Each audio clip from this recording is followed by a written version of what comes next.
इतनी साधना गोस्वामी जी ने की, कहीं एक झलक नहीं मिली प्रभु की। प्रभु ने विधान बनाया हो, शौच का बचा हुआ जल, काशी के बाहर जाते थे शौच, एक वृक्ष में डालने लगे, उसमें प्रेत रहता था। भूत भावन की नगरी है। प्रसन्न हुआ जलपान करके, अशुद्ध जल पी के प्रकट हुआ, गोस्वामी जी से कहा डरना मत, तुम्हारी जो इच्छा हो हमसे मांग लो। उनका इच्छा तो यही कि एक बार अपने प्राण प्रीतम सिया राम का दर्शन पाऊं। बोले इतनी सामर्थ्य मेरे में नहीं, लेकिन उपाय बता सकता हूं। जहां भगवत कथा होती है वहां हनुमान जी महाराज विराजमान होते हैं।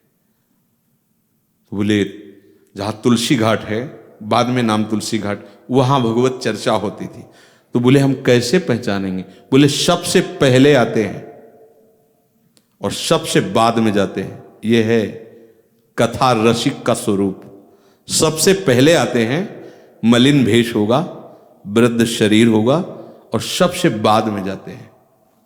गोस्वामी जी को आज कथा में मन नहीं लगा, तो यही देख रहे थे कौन सबसे पहले आया है। तो देखा कि सबसे पीछे शांत मुद्रा में कृष्ण शरीर वृद्ध रूप धारण किए हुए महाबलशाली परम भागवत, जिनके रोम रोम से नाम ध्वनि प्रकट होती है, बलिहारी है उनके चरणों की। ऐसा अपने आराध्य देव में प्रेम, ऐसा प्रेम और ऐसी सेवा निष्ठा, राम काज कीन्हे बिनु मोहि कहाँ विश्राम। रोम रोम से भगवान नाम स्फुरित होता रहता है। वो बैठे हैं, कुछ पाना है क्या उनको? ये है आसक्ति अपने आराध्य देव की, उनकी चर्चा, उनका नाम, उनका गुण, उनका रूप सुनने को मिलता है। जहां जहां पी की बात सुने, खोजत तीन गैनन, वो रास्ता खोजते प्रेमीजन, कोई मेरे प्रीतम की बात सुना दे। अकेले पढ़ना और सभा में इसका अंतर होता है, आप खुद अनुभव करना। देखा कथा हुई, सब चले गए, बाद में वहां की रज ऐसे लेके लगाई। महाभागवत है, सामर्थ्य ऐसी है कि प्रभु कहे तुम संतात उरिन मैं तुमसे उरिन नहीं हूं। और वो कैसे? कथा सुनने वालों की चरण रज ऐसे माथे में लगाई, प्रणाम के सबसे बाद के चले पीछे पीछे गोस्वामी जी। क्या यही हो सकते हैं हनुमान जी? क्या यही हो सकते हैं?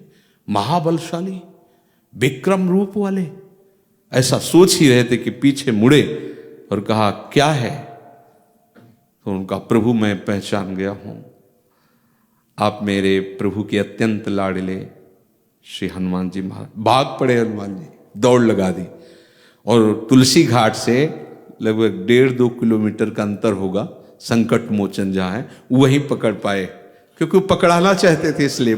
तुलसीदास जी ने चरण पकड़ा और कहा प्रभु मुझ अधम के पास कोई ऐसा साधन नहीं जिससे मैं प्रभु को देख सकूं, पर अब जिया नहीं जा रहा। लगता है जिनके लिए जीवन समर्पित हुआ उनको एक बार तो देख लूं। तो हनुमान जी ने कहा अवश्य, तुम अधिकारी हो, तुम्हें जरूर दर्शन होंगे, पर यहां काशी में नहीं, चित्रकूट में चला। समझ रहे? इशारा समझ रहे? आपको कहां लाया गया है? बाहर आओ, धाम आओ। कितनी बड़ी कृपा, आप समझ नहीं रहे।